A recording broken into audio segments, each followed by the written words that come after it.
Item ಯಾವುದೇ ಇರಲಿ try ಮಾಡಿ ಆಚಿ ಚಿಕನ್ ಮಸಾಲಾ. ಚಿತ್ರದುರ್ಗದಲ್ಲಿ ಹೆರಿಗೆಯಾದ ತಕ್ಷಣ ಬಾಣಂತಿ ಸಾವಿಗೀಡಾಗಿದ್ದಾರೆ. ನವಜಾತ ಶಿಶುವಿನ ಸ್ಥಿತಿ ಗಂಭೀರವಾಗಿದೆ ಎನ್ನುವಂತ ಮಾಹಿತಿ ಇದೆ. ಐಸಿಯುನಲ್ಲಿ ಚಿಕಿತ್ಸೆಯನ್ನು ಒದಗಿಸಲಾಗ್ತಾ ಇದೆ. ಬೊಮ್ಮನಕುಂಟೆ ಗ್ರಾಮದ 29 ವರ್ಷದ ಶಿಲ್ಪ ದುರ್ದೈವಿ. ಯಾವ ಕಾರಣಕ್ಕೆ ಸಾವು ಸಂಭವಿಸಿದೆ ಅನ್ನೋದರ ಬಗ್ಗೆ ಯಾವುದೇ ರೀತಿಯ ಮಾಹಿತಿ ಲಭ್ಯವಾಗಿಲ್ಲ. ಆದರೆ ನವಜಾತ ಶಿಶುವಿನ ಸ್ಥಿತಿ ಕೂಡ ಗಂಭೀರವಾಗಿದೆ. ಐಸಿಯುನಲ್ಲಿ ಚಿಕಿತ್ಸೆಯನ್ನು ಒದಗಿಸಲಾಗ್ತಾ ಇದೆ. ಚಿತ್ರದುರ್ಗದ ಜಿಲ್ಲಾಸ್ಪತ್ರೆಯಲ್ಲಿ ನಡೆದಿರುವಂತಹ ಘಟನೆ ಇದು. ಆಸ್ಪತ್ರೆ ವೈದ್ಯಾಧಿಕಾರಿಗಳ ವಿರುದ್ಧ ಕುಟುಂಬಸ್ಥರು ಈಗ ಆಕ್ರೋಶವನ್ನು ಹೊರಹಾಕಿದ್ದಾರೆ. ನಾರ್ಮಲ್ ಹೆರಿಗೆ ಮಾಡಿಸುವುದಕ್ಕೆ ಡಾಕ್ಟರ್ ನಿರ್ಲಕ್ಷ್ಯ ಮಾಡಿದ್ದಾರೆ ಅನ್ನುವಂತಹ ಗಂಭೀರ ಆರೋಪವನ್ನು ಕುಟುಂಬಸ್ಥರು ಮಾಡ್ತಾ ಇದ್ದಾರೆ. ಇನ್ನು ಚಳ್ಳಕೆರೆ ತಾಲೂಕಿನ ಬೊಮ್ಮನಕುಂಟೆ ಗ್ರಾಮ ಅದು ಮಧ್ಯಾಹ್ನ ಅಂದರೆ ನಿನ್ನೆ ಮಧ್ಯಾಹ್ನ 3ನೇ ಹೆರಿಗೆಗೆ ಜಿಲ್ಲಾಸ್ಪತ್ರೆಗೆ 29 ವರ್ಷದ ಶಿಲ್ಪ ಬಂದಿರ್ತಾರೆ. ಸಹಜ ಡೆಲಿವರಿ ಆದ ತಕ್ಷಣ ಬಾಣಂತಿ ಶಿಲ್ಪ ಸಾವಿಗೀಡಾಗಿದ್ದಾರೆ. ನವಜಾತ ಶಿಶು ಹೆಣ್ಣು ಶಿಶು ಅನ್ನೋದು ಸದ್ಯಕ್ಕಿರುವಂಥ ಮಾಹಿತಿ. ಆ ಮಗುವಿಗೂ ಕೂಡ ಐಸಿಯುನಲ್ಲಿ ಚಿಕಿತ್ಸೆಯನ್ನು ಒದಗಿಸಲಾಗ್ತಾ ಇದೆ.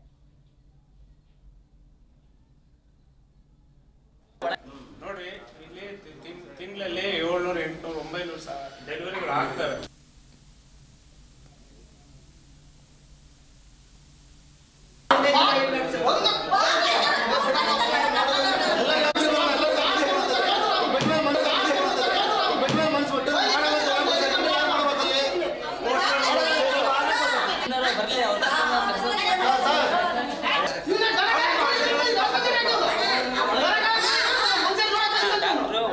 ನೋಡಿ, ಇಲ್ಲಿ ತಿಂಗಳಲ್ಲಿ 700, 800, 900 ಡೆಲಿವರಿಗಳು ಆಗ್ತವೆ.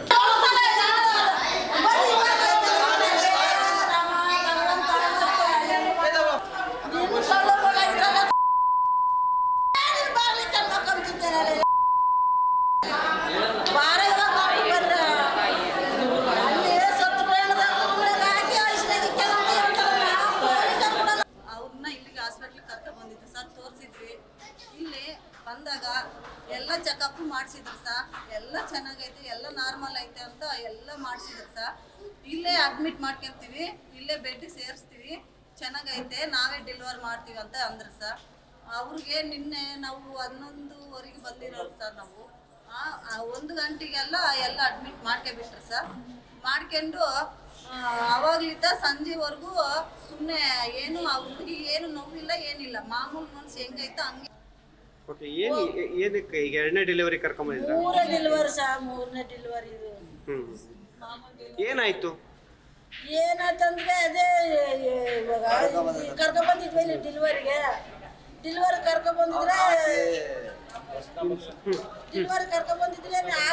ಆಗ್ತೈತೇಳು ಅಂದ್ರ ಇಲ್ಲಮ್ಮ ಸಿಜರಿಂಗನ್ನ ಮಾಡಿಕ್ರಿ, ಸಿಜರಿಂಗನ್ನ ಹಾಕೋಣ ಇದು ಆಗ್ತಿದ್ರಿ ಅಂದ್ರೆ ಇಲ್ಲ ಆಗ್ತೈತೆ ಸಿಜರಿಂಗ್